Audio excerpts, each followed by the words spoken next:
다 함께 사도신경으로 신앙 고백드립니다. 전능하사 천지를 만드신 하나님 아버지를 내가 믿사오며 그 외아들 우리 주 예수 그리스도를 믿사오니 이는 성령으로 잉태하사 동정녀 마리아에게 나시고 분리오 빌라도에게 고난을 받으사 십자가에 못 박혀 죽으시고 장사한 지 사흘 만에 죽은 자 가운데서 다시 살아나시며 하늘에 오르사 전능하신 하나님 우편에 앉아 계시다가 저리로서 산 자와 죽은 자를 심판하러 오시리라. 성령을 믿사오며 거룩한 공회와 성도가 서로 교통하는 곳과 죄를 사하여 주시는 곳과 몸이 다시 사는 곳과 영원히 사는 것을 믿사옵나이다. 아멘. 좋으신 하나님, 오늘 새벽에도 하는 귀한 전으로 우리의 발걸음 인도해 주심을 감사를 드리고 오늘 주시는 말씀이 우리의 삶 가운데 반드시 이루어질 것을 믿는 믿음 가지고 말씀 받게 하시며 그 이루어짐을 볼 수 있도록 건강을 지켜주시고 가정을 지켜주시고 우리의 믿음을 지켜주시옵소서. 감사드리며 모든 말씀 예수님의 이름으로 기도합니다. 아멘. 하나님 말씀 봅니다. 하나님 말씀은 오늘부터 이제 스가랴서 말씀 봅니다. 1313페이지 구약성경 스가랴서 1장 1절에서 6절입니다. 구약성경 1313페이지 스가랴서 1장 1절로 6절까지 보시겠습니다. 스가랴서 1장 1절에서 6절까지입니다. 다리오 왕 제2년 8째 달에 여호와의 말씀이 이도의 손자 베레가의 아들 선지자 스가랴에게 임하니라 이르시되 여호와가 너희의 조상들에게 심히 진노하였느니라. 그러므로 너는 그들에게 말하기를 만군의 여호와께서 이처럼 이르시되 너희는 내게로 돌아오라 만군의 여호와의 말이니라. 그리하면 내가 너희에게로 돌아가리라 만군의 여호와의 말이니라. 너희 조상들을 본받지 말라. 옛저 선지자들이 그들에게 외쳐 이르되 만군의 여호와께서 이같이 말씀하시기를 너희가 악한 길 악한 행위를 떠나서 돌아오라 하셨다 하나 그들이 듣지 아니하고 내게 귀를 기울이지 아니하느니라. 여호와의 말이니라. 너희 조상들이 어디 있느냐 또 선지자들이 영원히 살겠느냐. 내가 나의 종 선지자들에게 명령한 내 말과 내 법도들이 어찌 너희 조상들에게 임하지 아니하였느냐. 그러므로 그들이 돌이켜 이르기를 만군의 여호와께서 우리 갈대로 우리 행위대로 우리에게 행하시려고 뜻하신 것을 우리에게 행하셨도다 하였느니라. 아멘. 아멘. 오늘부터 이제 스가랴의 말씀을 살펴보는 이유는 우리가 이제 어제까지는 요한계시록의 말씀을 살펴보았는데 요한계시록에 나오는 그러니까 요한 사도가 본 환상의 내용이 스가랴가 본 환상 가운데도 나오기 때문에 그러합니다. 연결되어져 있기 때문에 물론 신약과 구약의 차이는 있겠지만 사도 요한이 본 그 환상에 대해서 그 앞전 세대에서도 똑같이 동일하게 그 시대를 살던 사람들에게도 하나님께서 이렇게 세상의 역사를 이루어 가신다라고 하는 것을 가르쳐 주는 거죠. 그런 의미에서 한번 생각해 본다면 스가랴 선지자는 학개 선지자와 같은 시대의 말씀을 전한 선지자입니다. 이스라엘 백성들이 바벨론 포로에서 돌아와서 성전 건축을 시작했는데 그런데 사마리아 사람들을 비롯한 사람들의 반대에 의해서 성전 건축이 중단이 됩니다. 무려 15년 동안이나 중단된 채로 있었습니다. 그 이야기는 뭐냐면 어려움을 당할 때 바벨론 포로에서 돌아온 그들의 믿음이 어려움을 당하면 무너지는 그런 신앙이었다라고 하는 거죠. 그래서 15년 동안이나 성전 건축을 시작했다가 중단돼 멈춘 상태로 있었기 때문에 하나님께서 학개 선지자를 통해서 강하게 책망하십니다. 학개서의 말씀 가운데 보면 이 성전이 황폐하였거늘 너희가 이때에 판벽한 집에 거하는 것이 오르냐. 너희는 산에 올라가서 나무를 가져다가 건축하라. 그리하면 그것으로 말미암아 기뻐하고 또 영광을 얻으리라. 하나님의 성전은 건축하다가 중단됐기 때문에 그저 뼈대만 세워져 있는 그런 모습인데 너희는 판벽한 집, 잘 만들어진 집에서 살고 있는데 이게 옳은 거냐 하면서 하나님께 책망하시면서 내가 뭐 금은 보화로 지어진 성전을 바라는 것 아니고 너희가 가지고 있는 형편 그대로 없다면 산에 가서 나무라도 베어다가 그 나무를 가지고 성전을 지으라 그렇게 말씀하셨습니다. 그때가 언제냐? 다시 성전 건축을 시작한 때가 언제냐? 다리왕 2년 6월이었습니다. 6월. 그로부터 2달이 지나서 이제 8월 다리오왕 2년 8월에 스가랴 선지자에게 하나님 말씀을 주시는 것입니다. 학개 선지자에게 말씀을 주시고 또 스가랴 선지자에게 2달 차이로 말씀을 주시는 이유는 뭐냐면 학개 선지자는 성전 건축 바깥에 있는 비유로 한다면 겉모습을 세우는 그 일을 독려한다면 이 스가랴 선지자는 그 속 내부를 인테리어하는 그런 의미에 있어서 그 내부를 예쁘게 꾸미는 그러니까 그 속 사람을 강하게 하는 그런 의미에서 스가랴 선지자에게 말씀이 주어지게 됩니다. 하나님께서 스가랴 선지자에게 말씀을 주시는 이유는 이스라엘 백성들이 돌아와서 다시 성전 건축을 하고 있지만 그 마음에 기쁨이 없기 때문에 그러합니다. 이스라엘 백성들이 성전 건축을 하면서도 그 마음에 기쁨이 없는 이유는 2가지인데 첫째는 자신들이 짓고 있는 이 성전이 솔로몬 성전과 비교했을 때 너무나 초라하기 때문에 그렇죠. 당연히 그럴 수밖에 없습니다. 왜냐하면 솔로몬 성전은 이스라엘 역사상 가장 최고의 번영기 때 지어진 성전입니다. 왕이 다스렸고 기술자가 있고 인력도 있고 은금도 풍성한 때였습니다. 그런데 지금 이 스가랴 선지자 시대에는 왕도 없고 기술자도 없고 인력도 없고 또 돈도 없습니다. 자, 2번째 마음속에 기쁨이 없는 이유는 미래 때문에 그러합니다. 백성들이 돌아왔지만 나라가 회복된 것은 아니지요. 바벨론에 이어서 페르시아의 통치를 받고 있습니다. 그러니까 고달픈 상황 속에서 순종은 하고 있지만 달라지지 않는 현실들로 인해서 그 마음의 기쁨을 잃어버렸습니다. 그런 상황 속에서 이제 스가랴 선지자에게 말씀을 주시는 것입니다. 돌아오라고. 이스라엘 백성들에게 돌아오라고. 지금 몸은 돌아왔는데 마음이 온전히 돌아오지 않은. 왜요? 미래가 암담하기 때문에, 보이지 않기 때문에, 희망이 보이지 않기 때문에, 손에 잡히는 것이 아무것도 없기 때문에, 그래서 마음이 여전히 어두워요. 그래서 돌아오라고 하는데 3가지 의미를 한번 생각해 봅니다. 첫 번째는 몸이 아니라 마음이 돌아올 것을 말씀하십니다. 몸은 하나님의 성전을 건축하고 있지만 그 마음 속에는 하나님을 믿지 못합니다. 보이는 현실이 달라지지 않았기 때문이라고 그랬습니다.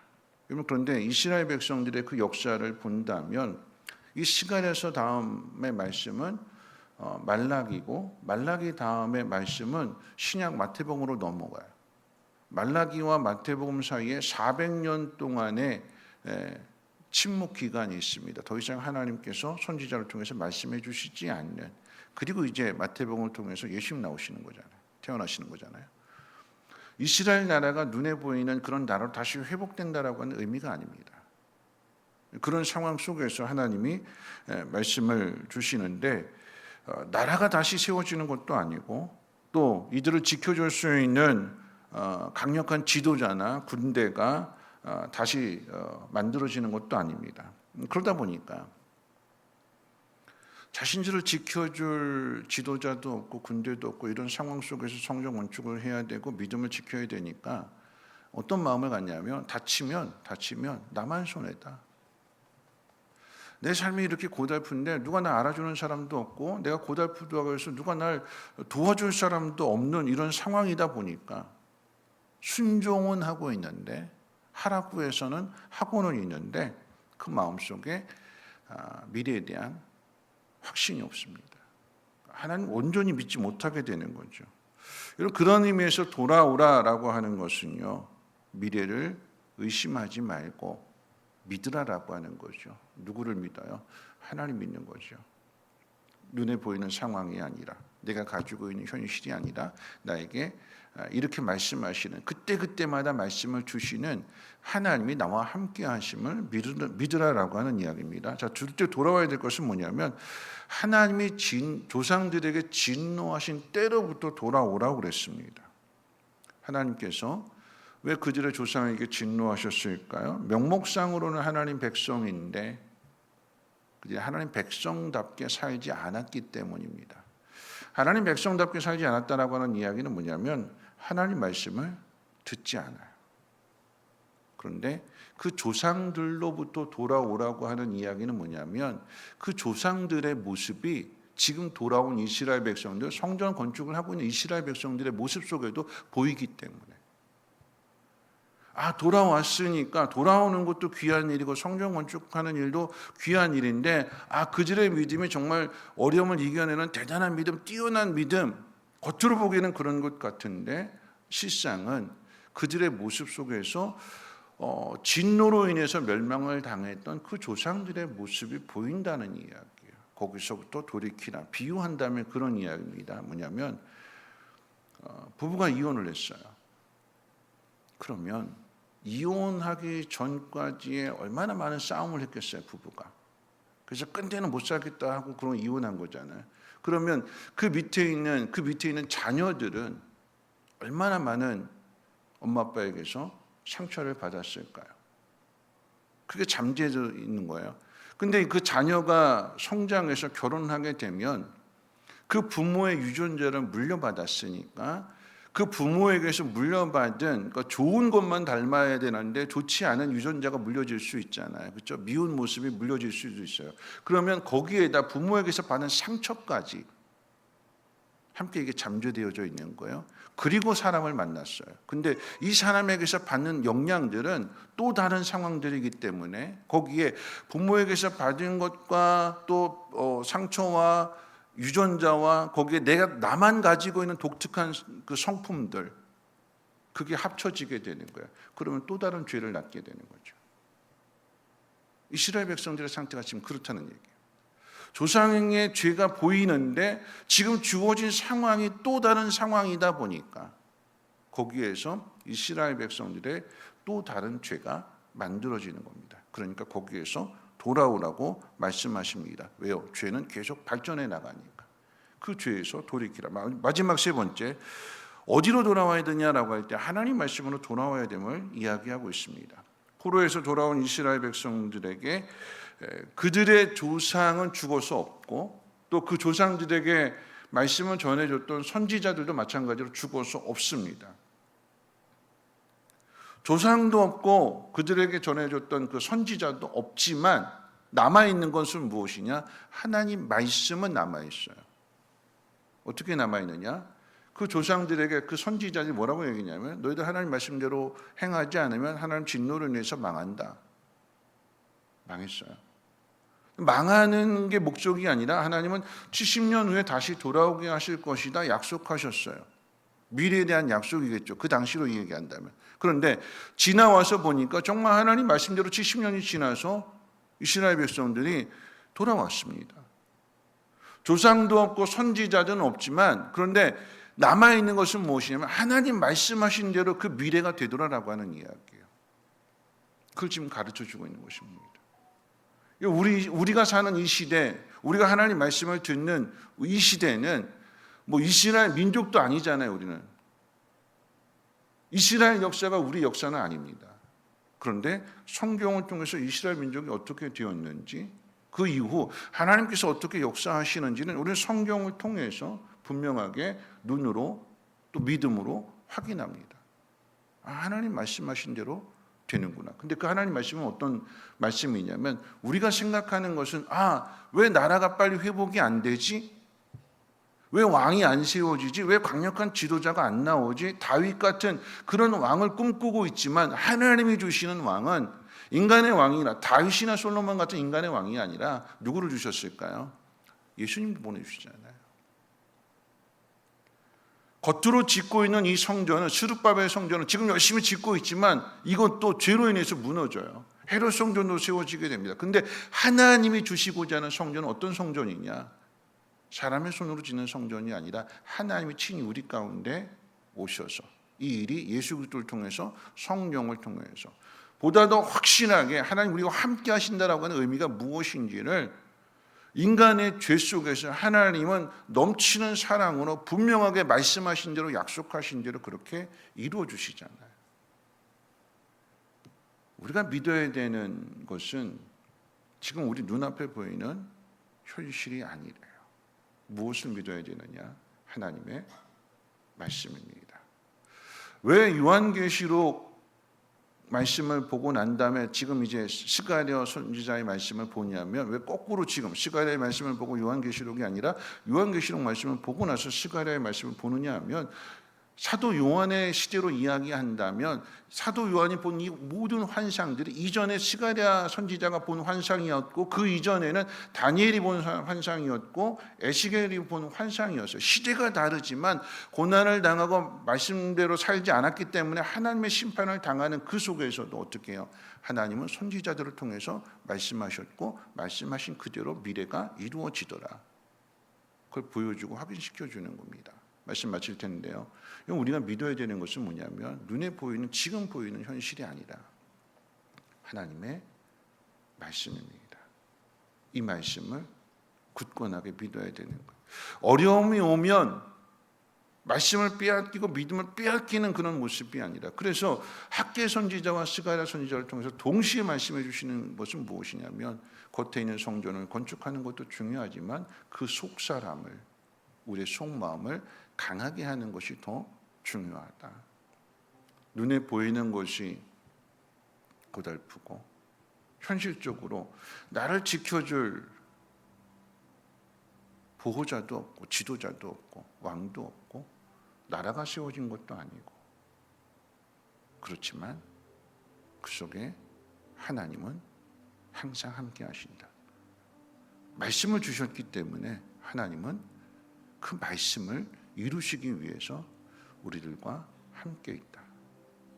현실이 고달프고 어렵지만 그렇기 때문에 그 고달픈 현실 속에서 하나님은 선지자들에게 환상을 보여주시고 미래는 이렇게 될 거야. 약속을 주시는 거거든요. 우리가 믿어야 될 것은 우리가 붙들어야 될 것은 하나님의 말씀입니다. 돌아오라라고 이야기하는 것은 조상들에게서 보였던 그 죄가 지금을 살아가는 우리들에게도 보이기 때문에 이전의 그 전철을 되밟지 말고 새로워져라. 더 강해져라. 하나님 말씀은 살아있고 운동력 있고 저의 어떤 그 나이선 예리한 것보다도 더 예리해서 그 모든 것들을 다 쪼개고 뽀개니까 그 말씀만 붙들어라. 우리의 삶이 고달프고 힘들 때에 이 말씀을 믿는 사람은 하나님의 영광을 보게 되는 것이고 이 말씀을 믿는 사람은 하나님 이런 분이시라고 간증하고 찬송하고 감사하게 될 것입니다. 그 자리까지 나아갈 수 있는 저와 여러분들 되시기를 주님의 이름으로 부탁을 드립니다. 우리 찬송가 525장 함께 찬송합니다.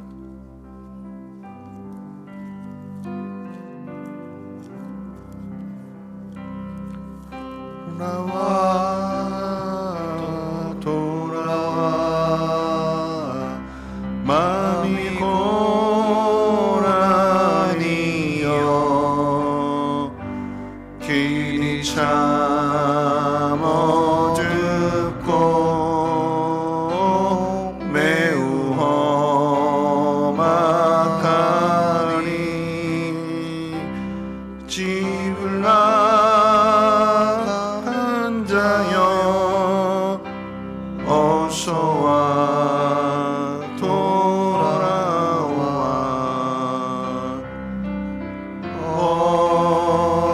어서와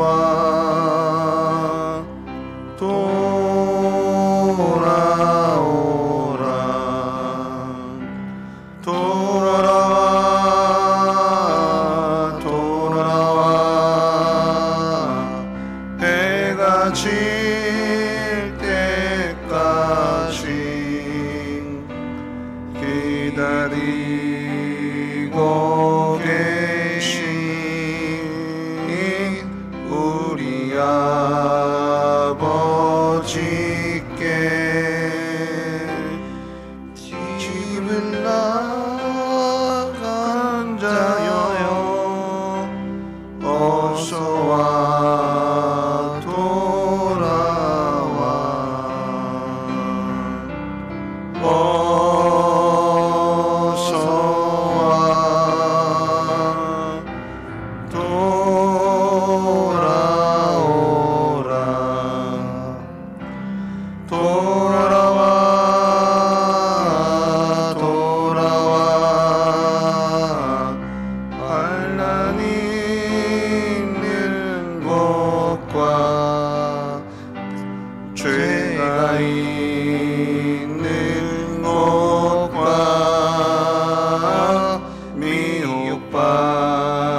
생각하면서 함께 기도하실 텐데요.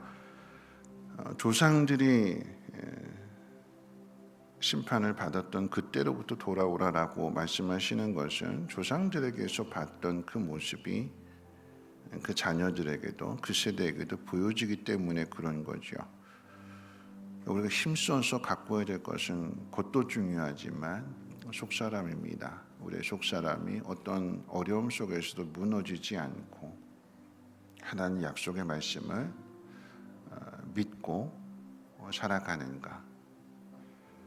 사도 요한에게 보여주셨고 또 스가랴에게도 보여주셨고 그 이전에 다니엘에게도 에스겔에게도 보여주신 것은 그 시대마다 어려움이 있지만 어려움 속에서 하나님은 말씀을 통해서 그리고 그 말씀대로 이루어 가신다라고 하는 것입니다. 오늘 우리에게 동일하게 어려움이 있지만 그 속에서 하나님 말씀을 굳건하게 붙들고 미래는 하나님 만들어 주시는데 우리가 생각한 도로가 아니라 하나님의 뜻대로. 근데 그것은 더 좋은 거죠. 그것을 믿고 오늘 이 새벽에 하나님께 기도했으면 좋겠습니다. 내 마음이, 내 중심이 온전하게 하나님을 신뢰할 수 있는 그 믿음. 어떤 어려움이 있다 할지라도 하나님은 약속하신 대로 그 모든 것들을 이루어 가심을 나는 믿습니다. 내 마음, 내 믿음 흔들리지 않겠습니다. 하는 마음으로 함께 통성으로 하나님 앞에 기도합니다. 사랑 많으신 하나님 아버지, 어려운 일들을 겪지만 눈에 보이는 것으로 인해서 낙심하고 실망할 것이 아니라 하나님의 말씀을 더욱 의지할 수 있는 우리의 믿음이 되게 도와주시옵소서. 우리가 낙심하게 되는 이유는 주변의 사람들이 나를 도와주지 않고 나 홀로 있는 것 같은 상황이기 때문에 그러할 것입니다. 보호해 줄 사람도 없고 또 나만 손해보는 것 같고 나만 고달프고 나만 힘들고 그런데 그렇기 때문에 그 속에서 하나님만을 의지하고 하나님만을 바라보라라고 하는 뜻일 것입니다. 베드로가 의심할 때는 물속에 빠졌지만 그런데 그렇게 물속에 빠지는 베드로를 다시 건져주시는 분이 주님이시고 오라고 하신 그곳에 어려움이 있지만 지키시고 보호하시고 능력 가운데 함께 하시는 주님이 함께 계심을 깨닫는 믿는 우리 모두가 되게 도와주시옵소서.